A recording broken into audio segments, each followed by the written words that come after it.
Good morning and welcome back to my channel, class 10th. My name is, you already know. I don't better introduce myself. Let's jump into the video. And today we are going to start the chapter Footprints Without Feet from your book Footprints. And we are going to just read, and I'm just going to read and explain the chapter to you so that it will be easier to understand the chapter, and whatever you don't understand, whatever lines or paragraphs if you are unable to understand, then you can just mark it and send it to me. I will be explaining them to you again. Okay, चलिए तो start करते हैं. The chapter footprints without feet, it is written by H.G. Wells. It is a quite interesting chapter, and okay, so let's read the introduction. Can a man become invisible?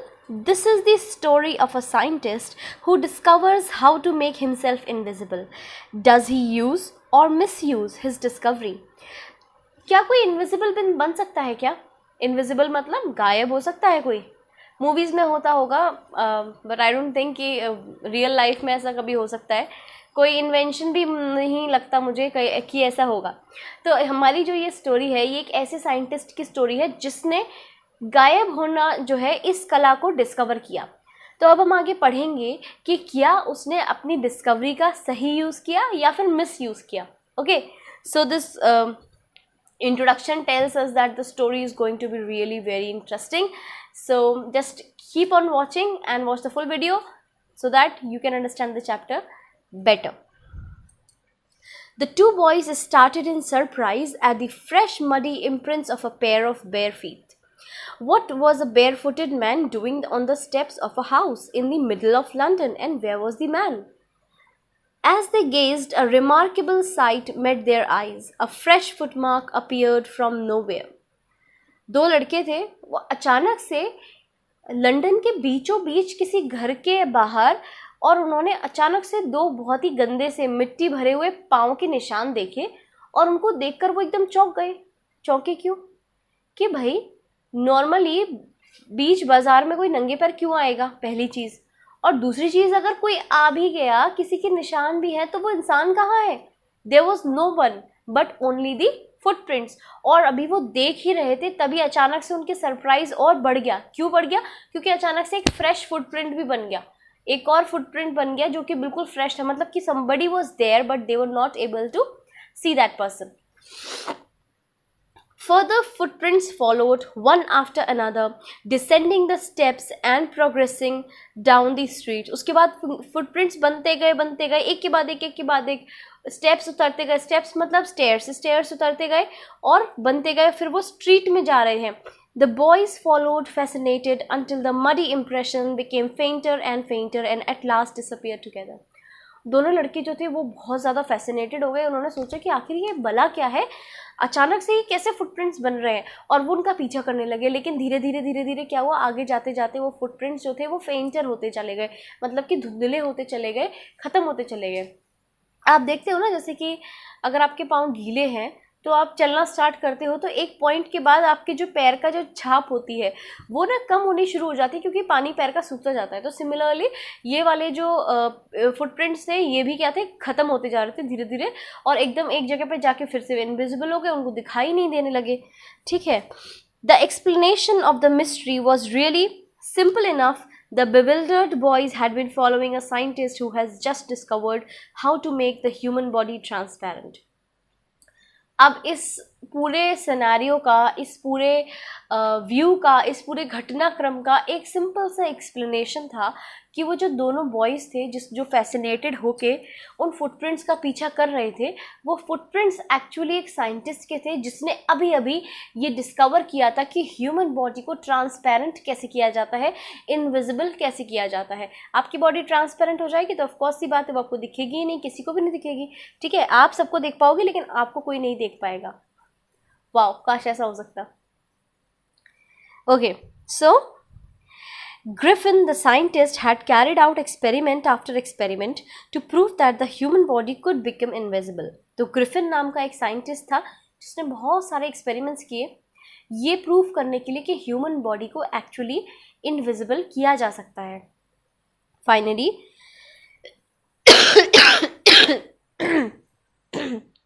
excuse me. Finally, he swallowed certain rare drugs and his body became as transparent as a sheet of glass, though it also remained as solid as glass. अब क्या हुआ कि उसने फिर lastly अपना जो भी उसने डिस्कवरी किया था, उसने कुछ ड्रग्स ऐसे खाए, ड्रग्स मतलब कोई मेडिसिन या कोई पिल वगैरह उसने ऐसी खाई, जिससे क्या हुआ, उसकी बॉडी जो थी वो बिल्कुल ट्रांसपेरेंट हो गई, ग्लास की तरह, है ना, बिल्कुल शीशे की तरह वो ट्रांसपेरेंट हो गई, लेकिन उसकी बॉडी सॉलिड अभी भी थी। सॉलिड का मतलब क्या है कि ग्लास की तरह ट्रांसपेरेंट थी, आर पार दिख रहा था, लेकिन वो जो बॉडी की शेप थी वो अभी भी थी, लेकिन वो किसी को दिखती नहीं थी, पर बॉडी की शेप अभी भी मेंटेन थी। ठीक है, अब ये बॉडी की शेप की क्या कहानी है ये आपको आगे समझ में आएगी अभी। ठीक है,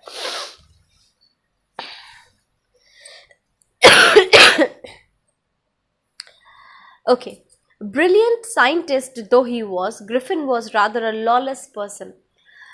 Griffin was a really brilliant scientist. Griffin जो था बहुत अच्छा साइंटिस्ट था, but he was often called a lawless person.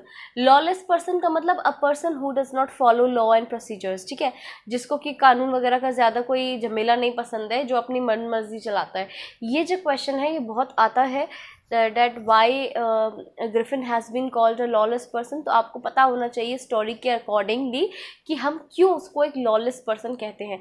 हालांकि वो बहुत इंटेलिजेंट था, but he wasn't a good citizen. हम ये नहीं कह सकते, because who is a good citizen who follows all the laws and procedures of the like of the city or wherever he lives. So Griffin was oftenly called a lawless person.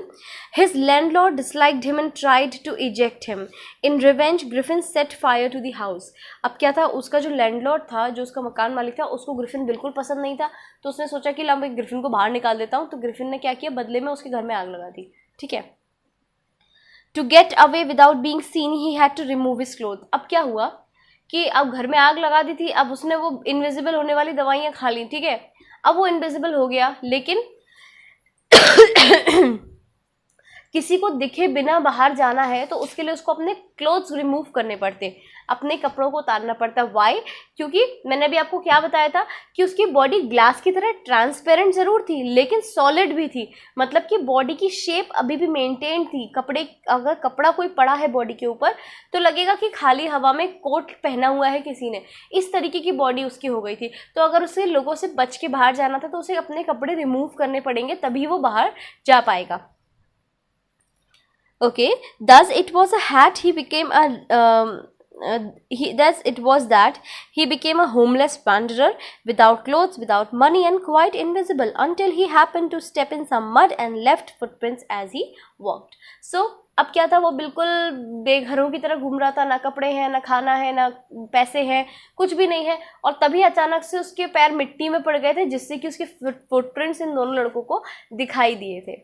Okay, चलिए आज हमने ये page complete किया है, we will continue it tomorrow. तब तक आप इसको पढ़िएगा और आगे वाला जो पार्ट है उसको पढ़िएगा, ताकि आप उसको अच्छे से समझ पाएँ। Good day, good bye.